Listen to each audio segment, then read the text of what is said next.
Hey, what's going on out there, NFL fans and Atlanta Falcon fans? Yeah, we doing a midday pop up, and it's not midday yet, but got 45 minutes before we hit noon. But we gonna hit y'all with a little morning show right quick.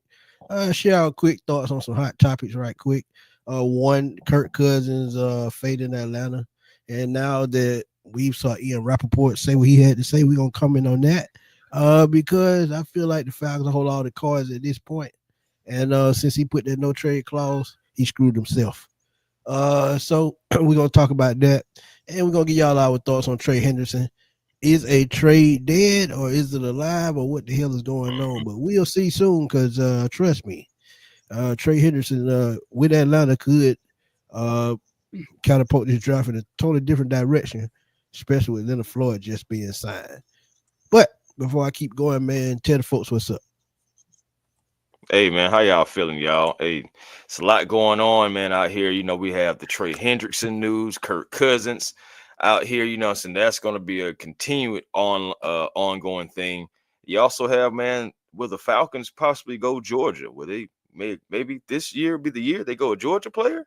Who knows, man? It's so many storylines around the Atlanta Falcons. And I did see Leonard Floyd yesterday. He did have a message for the fans saying, hey, man, it feels good to be home, rubbing his face and everything like that. Hopefully that means he's about to get ready to eat for the Atlanta Falcons. So let's get it. What's good, Nando?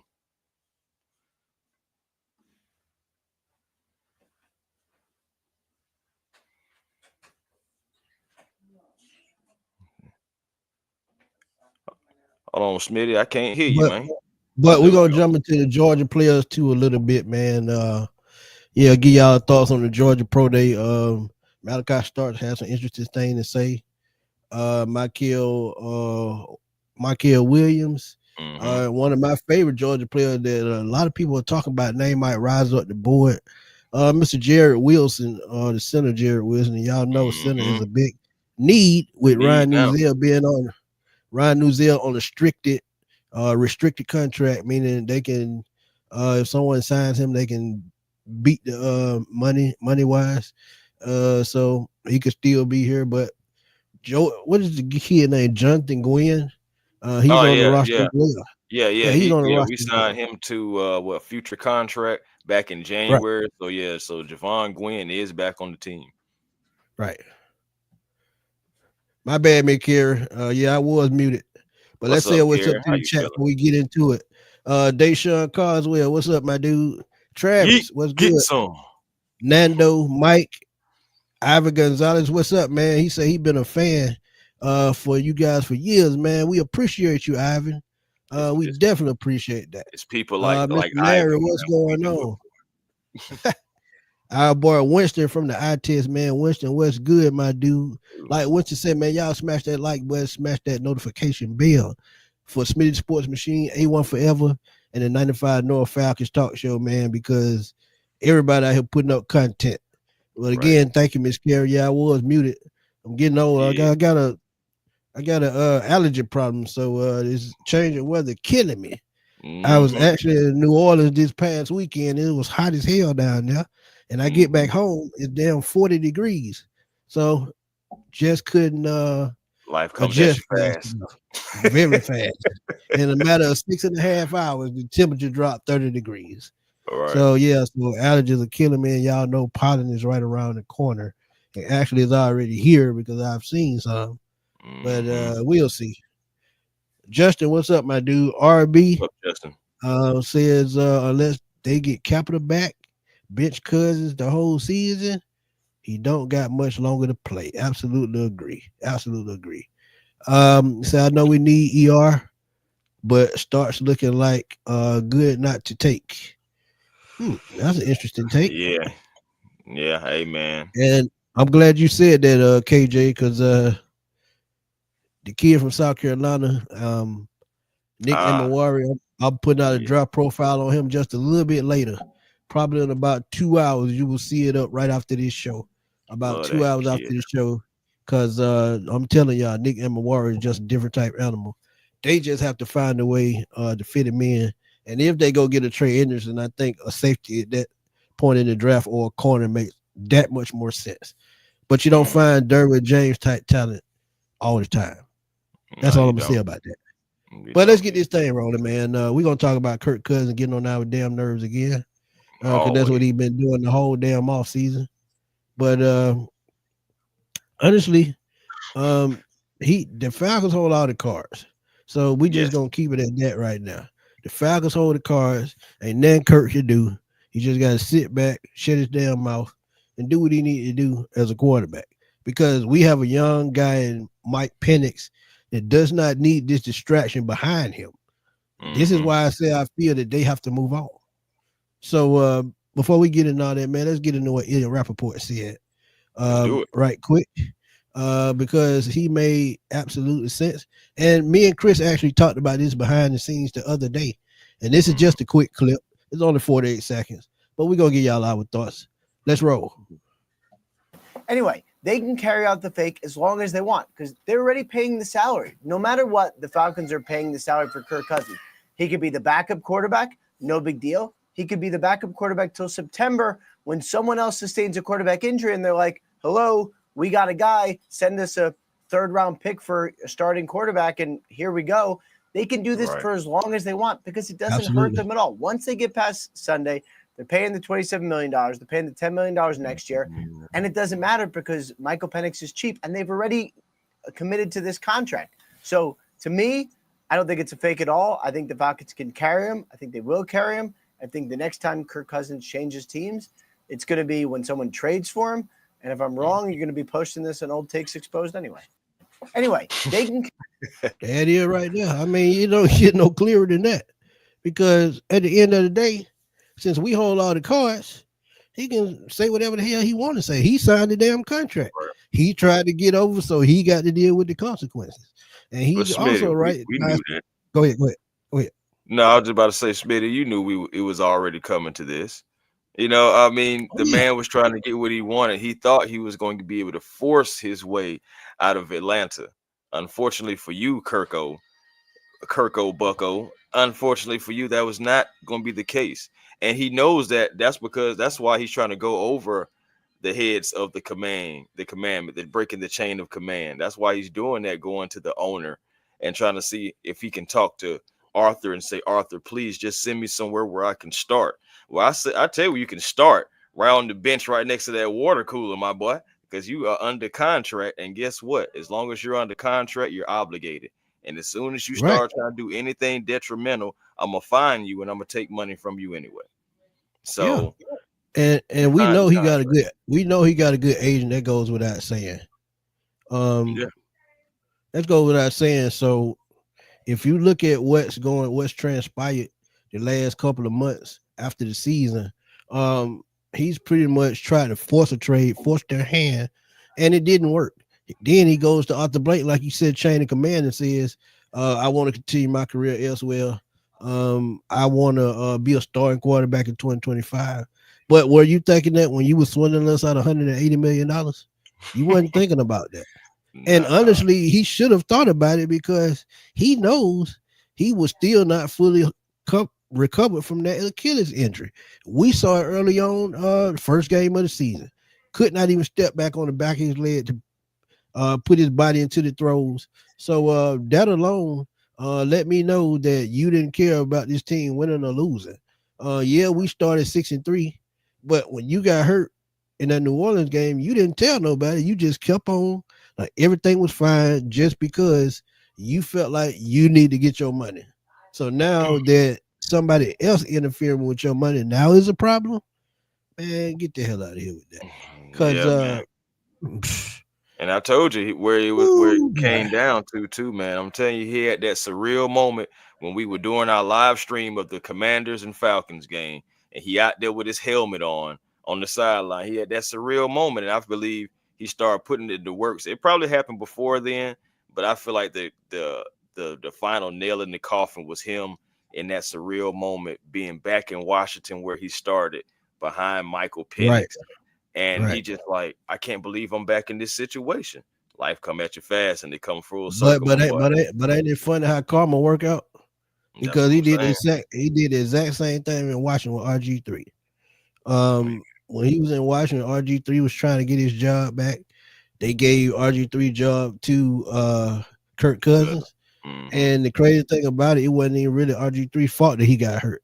No, that was Mike Shanahan put him back in the game with an injured Shanahan knee to make him try to pull off a miracle that they probably weren't going to pull off.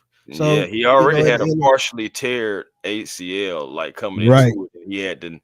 He had to brace on his knee, and then it just like when they had lost the ball and he tried to go for it, tried to stick that foot in the ground, just went ahead and went on out.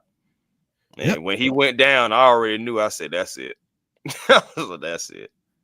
And then honestly, man, if you think about it, the way he threw us up under the bus because we drafted Michael Penix, why would you do that? If you think about being a veteran quarterback in this league, he's 36, 36 years old, you got to know that you closer to the end of your career than the beginning of your career. So them not taking quarterback and you be mad about it, they're just stupid. They're just like Minnesota. I think he really thought that this was his, I think he really thought he got over on the Falcons.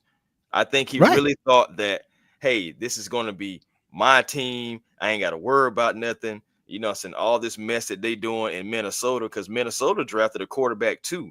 I think JJ McCarthy, so it's gonna be the same situation. I think Minnesota told him though from the beginning, we're drafting a quarterback, and he like, oh heck no, I haven't had any competition this whole time. All of a sudden, y'all switching up on me. But honestly, what sense do it make? Like I said, he's 36 years old. It's a self-centered guy. It's that's the point. Yeah, true. He's self-centered, right? And it's all about Kirko. It's all about. And think about it too, man. When you look at the situation, if we hadn't drafted Michael Penix, we'd be up shit creek right now. Bro, we would be one of those teams out there overpaying another quarterback that we really can't damn afford, and we'll be up shit creek probably going to this draft, trying to trade all the way up the board and lose draft picks for the next 3 years, trying to go get us Shedeur Sanders or somebody like that. So everything worked out for the best. And honestly, it may be even worse. You think about it, something that just came to my mind because when you just said about we'll be up Schitt's Creek, bro, we would have to have a different tune in our voice because if we didn't have a backup quarterback, if we didn't have a quarterback, Kurt would still have to be our quarterback leading into this season. Right, and you don't even know what his health looked like. You don't know what his health looking like. You don't even know what the storyline it would be. And honestly, you don't even know what his mental looked like because he could be mentally checked out. I'm just glad we went ahead. I'm glad that Arthur Blank went ahead and told those guys, hey, I want Michael Penix Jr. because Terry was going defense. I know that for a fact.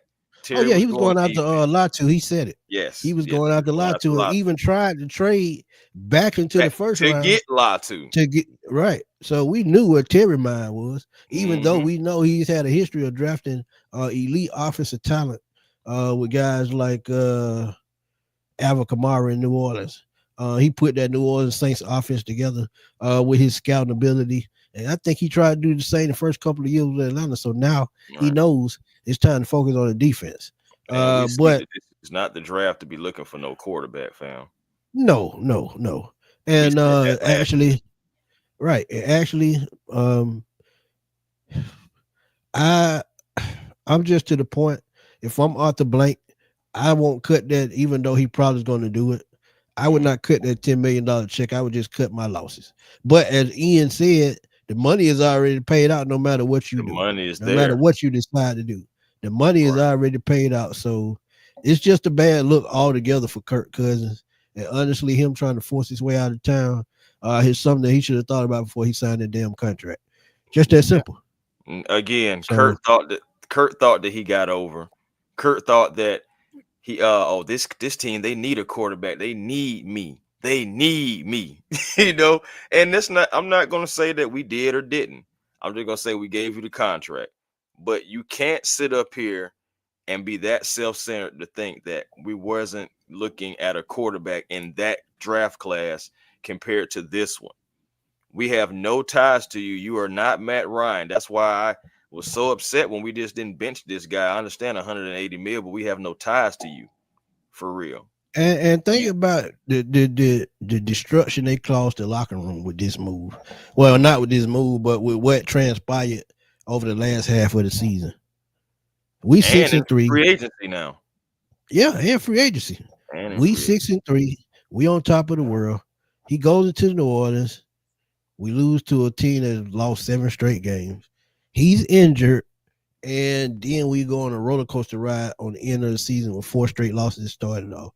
Denver game, I understand. They just beat the brakes off us. It was probably no way we win that game. But every game after that, even the Raiders game, the Raiders, that was a team that was down in the dirt. No way in the hell that game should have been that close. I was nervous, you put if you put Michael Penix in at that point, you probably save your season, get a playoff berth. Because guess what? You still ended up with the same. Well, Tampa had a 1 game better, but you still in the season. If you tied with them, you win the tiebreaker. So, yeah. So, man, come on, miss me with that.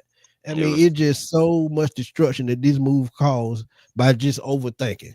And honestly, the way the season transpired, I would have just damn started Michael Penix for game 1, not even signed Kirk Cousins. Because think about it. If we don't sign Kirk Cousins, this is what I was telling the folks on Twitter. They got my word misconstrued because they actually weren't thinking about what I was saying about when Myles Garrett got that contract by them saying we could have got Myles Garrett, but never mind. I meant if you don't sign Kirk Cousins to that $180 million contract and you save a good chunk of that change, you possibly can trade for a Myles Garrett. Yeah. You get your defensive end for the next 3 to 4 years. Then you bring in a young guy that he can work up on. Then you have Ebiketie, Braylon Trice, and on and on. So this move set us back at least 2 years because it's still money owed, guaranteed money next year. So, I mean, you just got to stop doing things out of panic because it was a panic move. Let's just be honest. It was a panic move. So, of course, Arthur Blank, he didn't have a quarterback. I mean, shoot, the Falcons, we know we've been here, y'all. We did not have a quarterback after Matt Ryan. Yeah, we had Marcus, Taylor, Desmond. You know, you went through 3 quarterbacks and technically now 4 quarterbacks, including Kurt, to finally get to Michael Penix. And we're hoping that this is finally over. We're hoping that this is finally what it do, T. Will. What's up, T. Will? We're hoping that this is finally, you know, I said the quarterback for us. And yes, you know, I feel like they went into it and they just like, let's just get a quarterback. Let's he was quarterback broke. Arthur Blank was quarterback broke. And to be honest with you, he was like, I'm not going into another season without some kind of veteran leadership.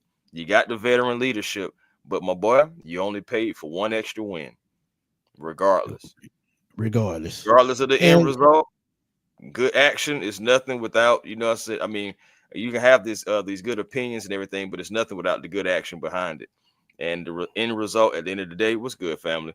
At the end result at the end of the day is what? We're in this situation. It was a failure. I take it a step further though, Chris, and we're gonna go on to the next conversation. Yeah, but I'm gonna take it to this extreme. As I look at what's going on right now in division, everybody loading up at the Falcons. Think about it. Carolina has made 5 key moves. We even talked about it on NFC South Roundtable the other night. They gave J.C. Horn that deal, and they signed other key free agents that could fill in, come in right away. Somebody strengthened their offensive line, their defensive line. A guy that was a Super Bowl defensive tackle. You look at the Bucks. The Bucks have brought in Hassan Reddick and other moves. They re-signed Levante David. So the Bucks they're putting their team together. Bringing back Chris Godwin. Yeah, bringing back Chris Godwin, exactly. And even though the Saints might not do nothing this year, they even find the time to go bring in talent. So Justin Reed, bringing back Chase Young. Shoot, I mean, you look at what the Panthers are doing. A lot of their moves are on the defensive line too. And I'm looking at a defensive tackle position, and I'm like, they're going to try to push up the middle towards Michael Penix. That's the only thing I'm just thinking about. I mean, other teams too, but of course, I'm thinking in my division. But not only that, bro. Not only that. You look at them getting Devon Gotcho for a 7th round pick. We've been need a zero technique tackle for at least 3 to 4 years, maybe 5. And they go out and get one in one offseason for a 7th round pick. You mean to tell me you couldn't do that? Yeah, that's another thing. And then too, you look at it too, bro. I hate to go back to this because I hate, going back to like hindsight and bringing up and keep on cutting on the old wounds. But you look at it. we should have been in a situation to where we have a rookie quarterback and we have an opportunity to build around our rookie quarterback, similar to what the Washington Commanders are doing right now with Jaden Daniels. Facts. That's Exactly. where we should be. But instead, we went and got Kirk Cousins. And folks are saying, well, you needed a quarterback. But okay, hear me out on this. The same plan that we have now with Michael Penix, if Desmond Ridder would have worked out, wouldn't we be in that same situation? Rookie quarterback on a rookie deal, still trying to build around the team. So regardless, you're doing the plan that you was trying to do with Desmond anyway. Right. Right. Boy, it's tough, man. They ain't ready for that conversation, man. But look, I'm telling y'all, this $180 million contract set us back 2 years in free agency, and I'm just keeping real with y'all. Yeah. And as we look at another guy that they could be looking at, they possibly could have traded for and signed already. Trey Hendrickson. I just think Cincinnati wants too much, and I agree with that. But before we get into it, man, Diana Rossini, who's a legit source, she put up something that made a lot of sense about what's going on with Trey Hendrickson.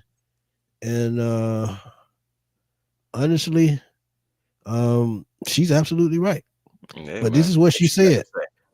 Teams are willing to pay Trey Hendrickson, and we know that. The contract he desires, but Cincinnati current asking price is ridiculous. One GM said the Bengals can adjust during the offseason as it progresses, but right now teams aren't willing to meet their terms. And I'm telling you, it ain't nothing, but they want a first-round pick for him. Right. And honestly, at 30 years old, almost 31, that's unheard of unless you're Reggie White or somebody like that. You know what you go. Aaron Donald. But Trey Hendrickson at 30, and the reason why the Falcons not going to do it, I'm going to just keep it funky with y'all. Y'all see what just happened with Matthew Judon. Matthew Judon was supposed to be that guy to help turn his pass rush around, but it didn't happen. And I'm not saying that it could happen with Hendrickson, because let's just keep it funky. Jimmy Lake was a disaster waiting to happen, and I said it, and Chris will tell you, I said it before the season even started. I don't agree with it. He had no NFL experience prior. He got fired from Washington, so he sat on the bench damn near a year trying to find a job. And you go out and sign him just because you trying to look out for your boy. And Chris talked about nepotism during the season. One thing about last season, that's a season that you can't get back. When you talk about next season, talking about all that cap space, but what about this season? This is another season for Michael Penix that's lost. That's what y'all got to understand. Quarterbacks need every single season they could get. Don't look at next season. Worry about this season. Because guess what? When week 18 passed by, this season they're gone, and another season of Michael Penix's career is gone. So, I mean, it is true. No, I would say that is true. The Trey Hendrickson thing, honestly, I'm not giving you a first rounder because you want it for this year's draft. I'm not going to do that. I honestly believe that it's maybe closer to the draft. I agree, Clay. Yeah. He's not getting 30. He probably get the most he gets is probably about 20 to 22. That's max. Right. I'm not because you're looking at age at 30, 31. I'm not taking that kind of risk. Go ahead, my bad. And I understand, but on just with a grain of salt, John Randall was 30 years old when he became the highest defensive paid player in the NFL right back then too. So it's just like, it's not unheard of. It's just like, are you willing to do that? And maybe personally, like I said, I think it's going to be more closer to the draft if this trade happens, or possibly even after the draft, where you possibly can add some capital for a 2026 draft. And the Falcons have a better cap space for 2026 as well. So maybe you will look into maybe a trade like that. Also, you look at it like this, more so closer to the draft. You want to make sure that the players that you want are there. And you don't want to go into the draft, I believe, like, okay, for example, you give them a second rounder, right? Like, then you only have 1 4 and 2 7s. I don't think the Falcons want to do that. I think the smart thing to do is to just kind of like hold out and wait to try to see, play that game and see what the Bengals are going to do. Maybe that price will come down more closer to draft night, actually on draft night, or after the draft is over. I think those would be the best. Yeah, because one thing about it, they'll scope the board on draft night. So by the time it comes up that the Falcons in a spot that they could take somebody they want, yeah, you would get him then. But the thing with that, if you don't make the move before draft night, your whole roster could go in a different direction. Because think about it. If they make a trade for Trey Hendrickson for a second round pick, we already pretty much know what that first round pick gonna be. It's gonna be a safety or it's gonna be a cornerback. And that's how one move can just swing the draft either way. So I mean, you gotta figure out what type of plan you want to follow going into the draft.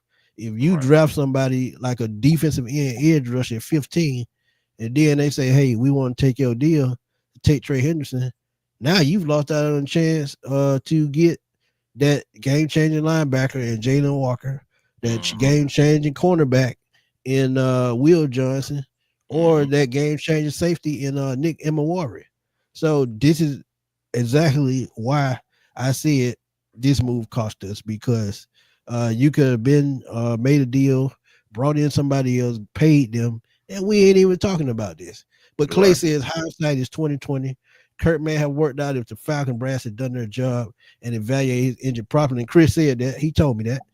He said they rushed to a decision to sign him early, and it cost us. Absolutely. And as I said, it was a panic move. It was the same thing with Kyle Pitts and Julio Jones. When Julio said, I'm out of here, and the Falcons had to go get somebody to replace him, we went and drafted Kyle Pitts. It's the same situation, rushing. Right. But the thing with it, they weren't 36 years old. Nah, not at all. And honestly, I'm not even gonna blame that on the Julio trade anymore, because Jamar Chase was sitting right there. He was. But you still went wide. You still went tight end. So I don't know what they seen in Kyle over Jamar. I really don't. I mean, maybe height, I guess, size. That's about height, it. size, and speed. They got bamboozled by that combine. That 4.4 speed at 6'6", 250 pounds. But if you did your research about route running, his work ethic, now I'm telling you now, they didn't have the right conversation at the combine. They didn't. Because if they had the right conversation at the combine, they would know. Mentally, sometimes he checks out. They would know that. Yeah, it's scout. It's the scouting department. That's where you start talking about that. And Chosen One actually alludes to that. Says the Falcons need to start developing players and draft better. And I totally agree with that. We've been talking about that. I feel like for the scouting department department still stuck in the 80s and 90s, and you can't be like that. We got to get better at that, because we have to have guys that we can develop. You think about that 2021 draft, there's only one guy remaining from it, and that's Kyle Pitts. Drew Dahlman. He could be on the way out. Man, look. And we had 9 draft picks that year. That's crazy how you can have 9 draft picks only one guy left. Like, that's what I'm saying. That goes to that. We have to draft better. We have to choose better and be able to develop players. Thank God we do have a guy like Arnold Abacady, who is at least looking like he's starting to turn the corner for us. You know what I'm saying? Thank God we got guys like Jesse Bates, AJ Terrell, some other guys like that. But that's still just not enough. It's not enough. It just really ain't.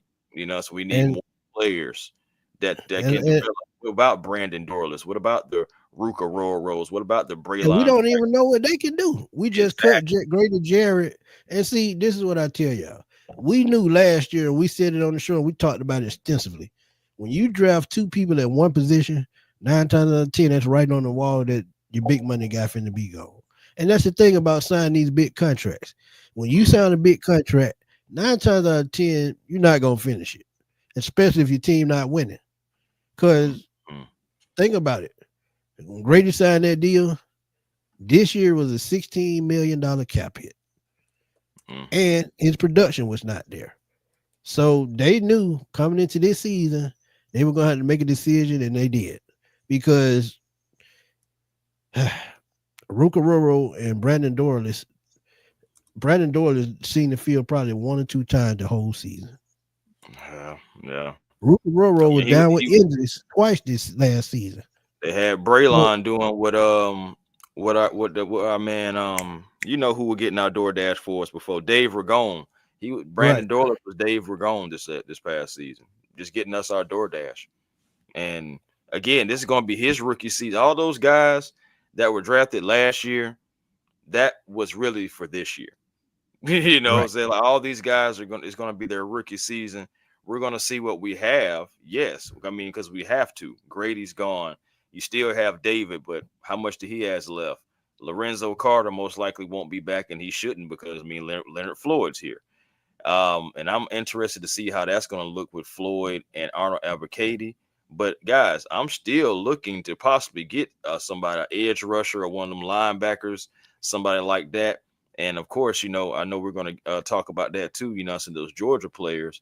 But even if it's not a Georgia player, it's still some good talent that you can trade back and get, and you know, get more assets and still get some talent in here. Because Smitty, correct me if I'm wrong, we need some of these draft picks to be starters this season. Oh yeah, Week 1. we only have 5 draft picks right now, so we need at least 3 on to be starters.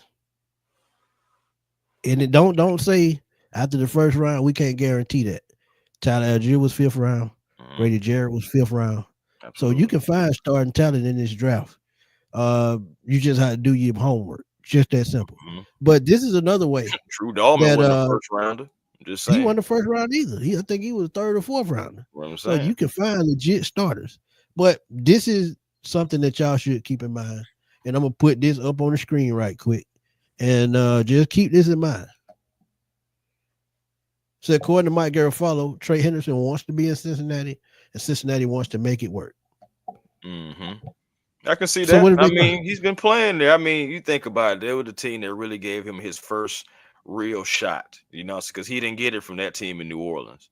So this is the team that really gave him his first real shot. They love him. The city loves him. Shoot, I've met Bengals fans like personally, and they love him in Cincinnati. Okay, they love him, and so I understand it. Right. And shoot, if he wants to stay, keep him. But y'all going to have to make that number work. And, you know, but it just nobody's going to give you what you want, Cincinnati. But they've already guaranteed. They've already guaranteed T. Higgins $20+ million on their franchise tag. So that's a big chunk out of that. And then they have to pay Jamar Chase as well. Yes, you're going to have to pay Jamar Chase. So I mean, how do you bounce back from that? Go ahead. Hey, Michael just said he was like if they keep Trey Hendrickson, that means they lose Jamar Chase, and that's not going to happen. And that's absolutely true. There is no way Jamar Chase hits the market. I don't care who's on the team. He's not hitting the market. And they've said already that they want to keep Hendrickson, but I just don't think it's liable. And another reason that makes me think that is if you look at what's going on in Dallas, the contract that they signed, I think Michael Parsons, he's the odd man out, and we talked about that. Right. So I mean, it's going on around the league, not just with Trey Hendrickson. It's going on with Michael Parsons as well. And Chris brought it up in the conversation that if you can't get Trey Hendrickson, you need to swivel on to Michael Parsons, see could you get him. And it could work because now you talking to, well, let me take that back. Let me emphasize that. You could swivel that way, but you will have to sign Jason Bates to an extension. You will have to rework another contract, probably Chris Lindstrom, and because he's going to want 30 to 35 million easily. But again, if you don't make that Kirk Cousins deal last year and tough it out this year, we probably could have got a Michael Parsons. Yeah, we probably could have got Parsons and damn Hendrickson at the same time. So you trying to put together a Pro Bowl team. The Eagles doing it. The Eagles do it all the time. Why not us? For real. Why not us? But we got to get better in certain areas, man. But you know, it's gonna start from the top. And you know, we've talked about that so many different times. Do we resign Rondale Moore? That's interesting because that's tough. He's a speed guy. Speed guy. But still have Ray McLeod.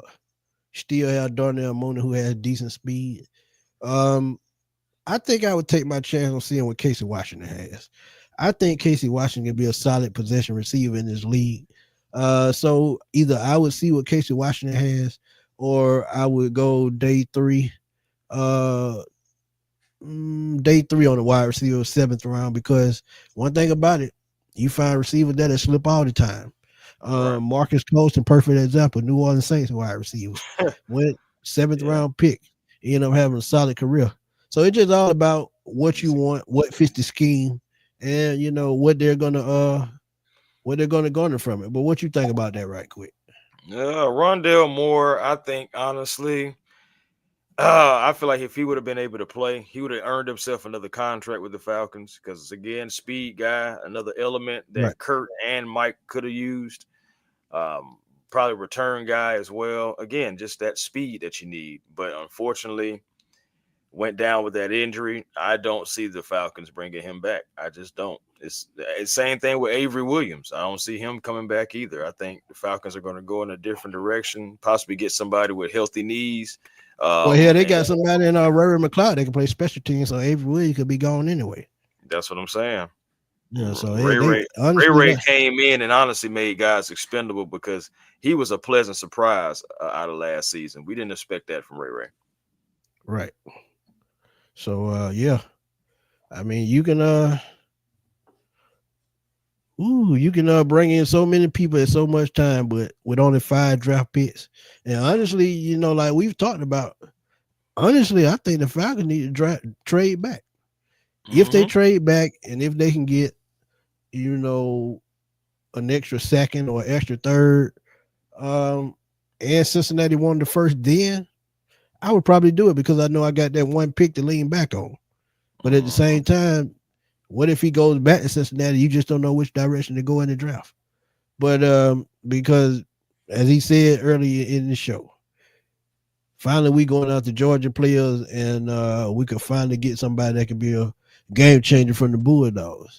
So we're going to slide on over to the UGA Pro Day. And, man, you look at Michael Williams, you look at Jalen Walker, Malachi Starks. Either of those 3 guys could come in and help the Falcons right away. We just talked about edge. We talked about safety with Nick Emenwari from South Carolina. And Michael Williams, edge rusher that comes in, he reminds me a lot of Cam Jordan. And I just think either one of those guys coming in could just help us right away. And it could be important, because who they take in the first round is going to predict where they're going to go second round. If they go cornerback, safety first round, they definitely going edge second round. So it could be vice versa, or y'all get where I'm going. Yeah, go ahead, man. I mean, well, sure. I thought it was interesting, just the players, some of the players that was there for the pro day. Of course, you had Trevor Etienne. That's an interesting thing. I'm not looking for them to move on from Tyler, but I understand Tyler may want to be a starter. I don't know what's going to happen. There were rumors that the Falcons were looking into possibly moving Tyler Algier. I know Jay Ben on X, I know he said something like that. Also, you had Dan Jackson, who's an underrated safety, ran a 4.4, and that's another option as well if they don't go Malachi Starks. Of course, you had Jalen Walker, Michael Williams. I'll take any one of those guys. And the guy that you were saying too is Xavier Tross. He was at the pro day as well. And I want to ask a question about that, just because a center is seeming like it's something that we need now with Drew Dalman going to Chicago. Right. Do the Falcons pump fake on defense and end up snatching up Xavier Tross? Ooh, that's a good question. I don't think they do it first round. No, I don't think so either. I could see second round. I could see them swiveling and take Jared Wilson out of Georgia. He's probably one of the best center prospects in this draft, and they need a center. That's what I meant, Jared Wilson. That's what I meant. Not because if you look at Ryan Uziel, yes, he's a reliable backup, but at the end of the day, I don't think he's a long-term solution. And you have Jonathan Gwynn, who I don't think they have trust in, because if they did, we wouldn't be having this conversation. They would have made the move last year to see what he had.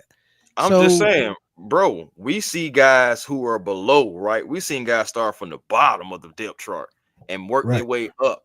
So again, I'm not saying he doesn't have it, but I'm just saying, like, he's not overtaking anyone either. He hasn't since he's been in Atlanta. He's always been just that future contract or that practice squad guy. And I'm just like, I mean, is it he's just not getting opportunities because oppos do count, or is it just you just can't get it done? I just don't think he could get it done, to be honest. If we trade back, yeah, he will have a field day. He should have a field day. Said Cherry gonna draft a son from Jacksonville Tech. You tripping? Hey man. And don't forget, y'all. He's known for going to CFL to get talent too. CFL, undrafted free agents. Right. So we still have a ways to go to fill this roster. So trust me, they're looking above the border, looking over the border, because they brought in a couple of guys last year who played in the CFL for workouts. It just didn't work out. But Mike said they could trade back for Emo Warrior. Yeah, I agree with that. And honestly, or Donovan, or Donovan Izarazu. Right.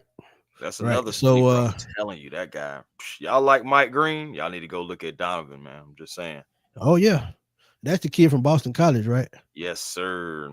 Same school. The greatest quarterback for the Atlanta Falcons went to. Yeah, I said it. Yeah, and honestly, he could be there in the second round. So I feel like they need to get in order which direction they want to take. So first round pick is gonna be vital.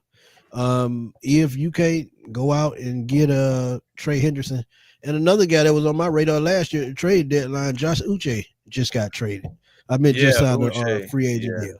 Yeah. So, I mean, there's guys out there. Matter of fact, let's look at the free agent that's left at the Millie Mill don't call me out, man. Stall me out, Millie. I'm trying to be professional. Hey, Mill's going to tell you how it is, man. He said, don't sugarcoat it. If Foreman ain't got it, he ain't got it. Here, homie. Dude, possibly trash. Man, you know Mills don't hold that in, man. You been know that. I fool with Millie, man. I do. But while I put this in, man, you got any more thoughts on the UGA Pro Day?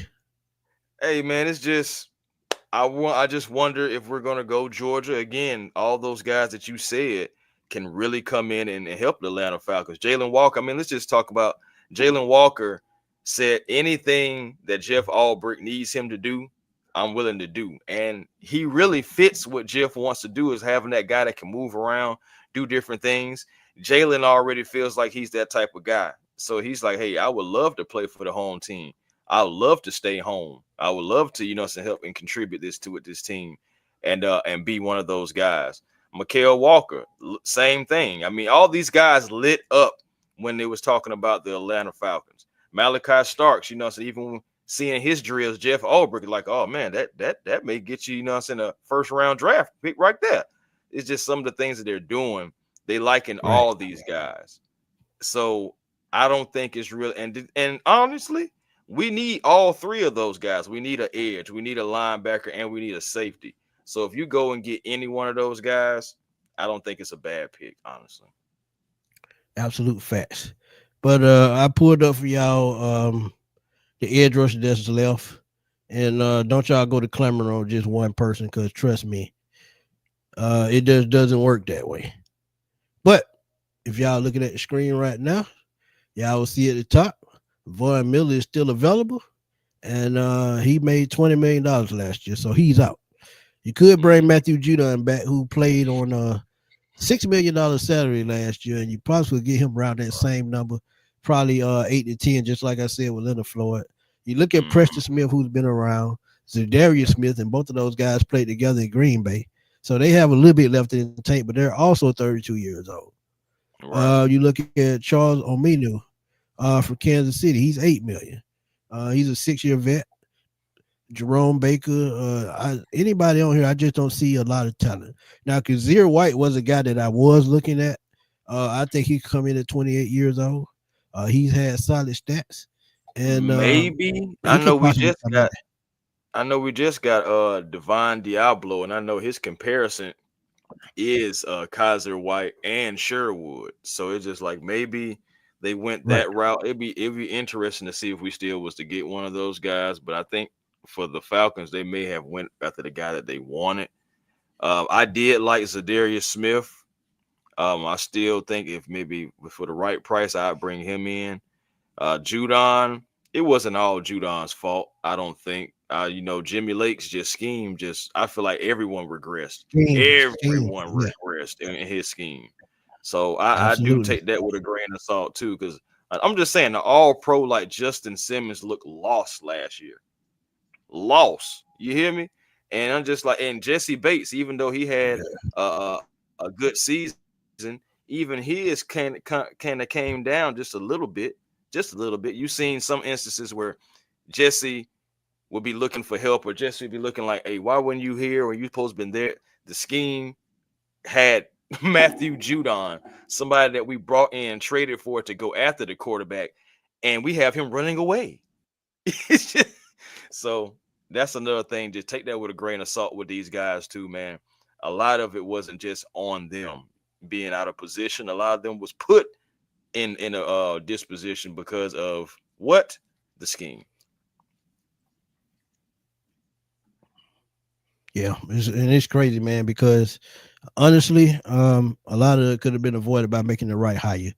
And as I said before, man, I feel like the Falcons dropped the ball by not bringing back Ryan Nielsen, because Ryan Nielsen put this team in a position to get sacks the year before, and then you digress 20 less sacks than what you had the year before. Just doesn't make sense. So it's just like I said, it's consistency, especially when you supposed to have more and talent, building the right blueprint for a winning organization. And they did have more talent. They just didn't have the right coaches. boy, I tell you, it's hard. It makes a fan go, aye. It makes for real. It makes a fan made them go worse than that. Trust me. Man, that is terrible. Let me ask you a question, man. I know. But before we get out of here, man, you got anything else? Yeah, go ahead. Go ahead. Yeah, I got a question for you. Can you see the Falcons, because it was a situation where the Falcons could possibly eat some of the cap space. I mean, it's not the cap space, the contract of Kurt, and trade for like a draft pick. Can you see something like that happening? That's the way it's gonna have to be anyway. Honestly, I think whoever they trade him to, they're probably gonna have to give up one of those 7th round picks, because they're gonna have to give up some in return for a guy that they shipping out that future is uncertain. So they're probably gonna have to do that anyway. And I understand why they just went ahead and released Grady, and they probably gave him the option to go where he wanted to go, because like I told you, I feel like that Chicago deal was in place before he got cut. I think. He signed hours after, being cut by us. Right. So that right there was already in place. And to be precise, this is from Albert Breer, NFL insider as well. And he said the Falcons could offer to pay a portion of Cousins' $27.5 million salary to buy a draft pick in a trade.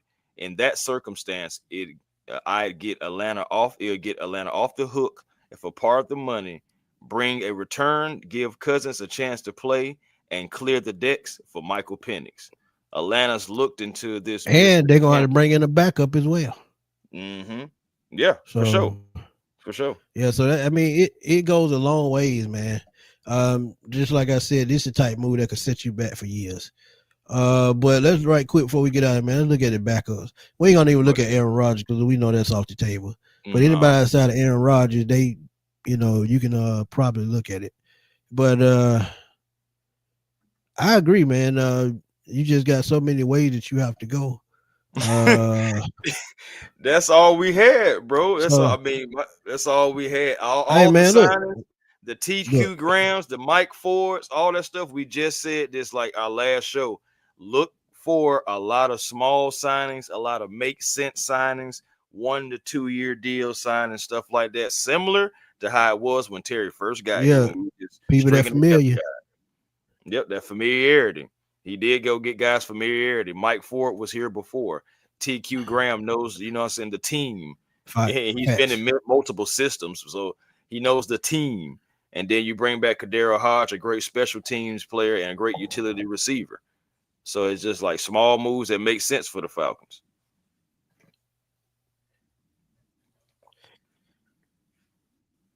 Hey, Millie Mills, I'm writing that down right now. I'm gonna have that out for you tomorrow.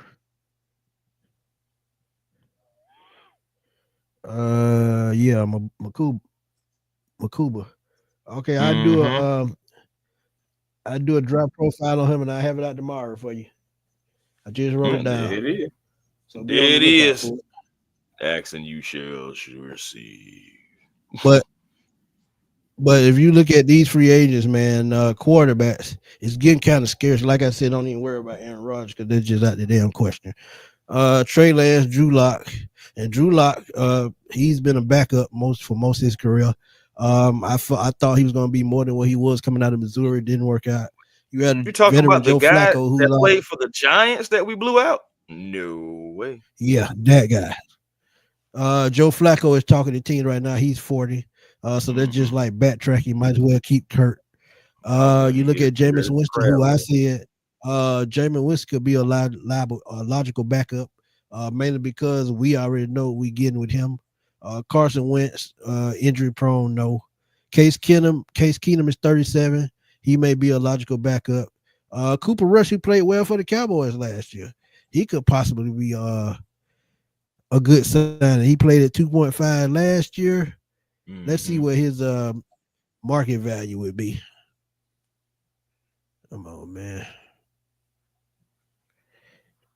Market value. He want to stall on me. You know how StreamYard again. Yeah, man. That's why I had went off Karen for a second. I know that it's been choppy, kind of like off and on. Luckily, you know, it hasn't been like doing that spinning thing, but still. Okay, so it says calculated market value is $5 million. That's very, very affordable. Yeah, you could do that. You could definitely do that. So just got to get rid of cap number is $5 million. You get rid of Kurt and bring him back with him. But yeah, you just got to get rid of Kurt. And as soon as they can get rid of Kurt, the better they'll be. So we'll see though. But yeah, Teddy Bridgewater could be a logical signing. Because you know what you're gonna get with him too. You know, he started a lot of games in the league since he's been here, and he fought back from a horrific knee injury to come back to play. So mentally strong, you know what you get in Teddy Bridgewater. So yeah, I can see Teddy Bridgewater. And he has still been persevering. So hey, Teddy Bridgewater, Cooper Rush. I will say Carson Wentz, I don't like it, but it makes sense for what Zach Robinson depending on the asking price. Yeah, depending on the asking price.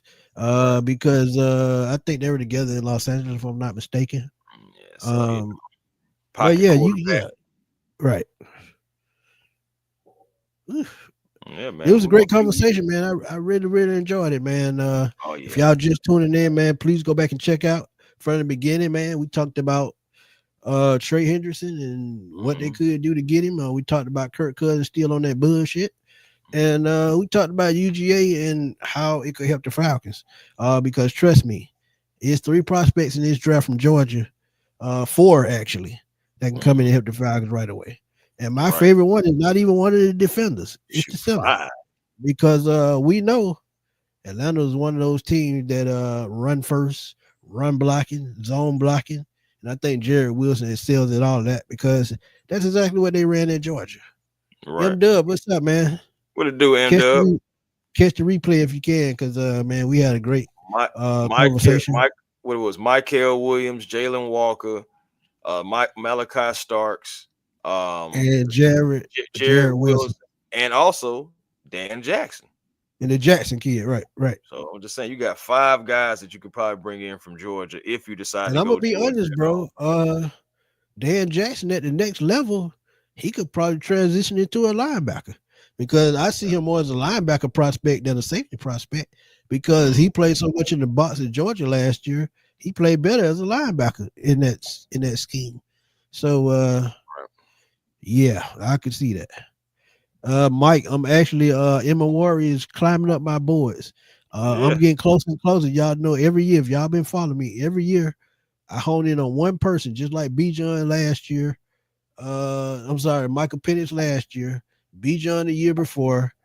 Somehow, when I zero in on a player, they end up getting drafted. And I think Emma Warrior, depending on what happens with the edge position, they could possibly go safety because think about it, they only have 3 on the roster. Yeah, Jesse Bates, who's the starter. Yep. We have DeMarco Hellens, who coming back from injury, who still got to recover, and you got Michael Abernathy, who's really Still on got the to get backup. better in coverage. Right, Michael Abernathy, who's the 3rd safety, who's really only a backup and a special teams guy. So safety would not be a bad thing to look at. And we didn't even resign Michael yet, Michael Abernathy. So he's not even officially on the team. Right. So safety would not be a bad choice if they went safety because, like I said, the edge class is deep. If they want to go secondary at 15, they can and get a edge rush in the second round. It will definitely be one there. And that guy that you talked about from Boston College, could be there in the second round. Yeah, right. Man. So it's some talent in here, guys. If you trade back, you can get some of it too. So something that we need.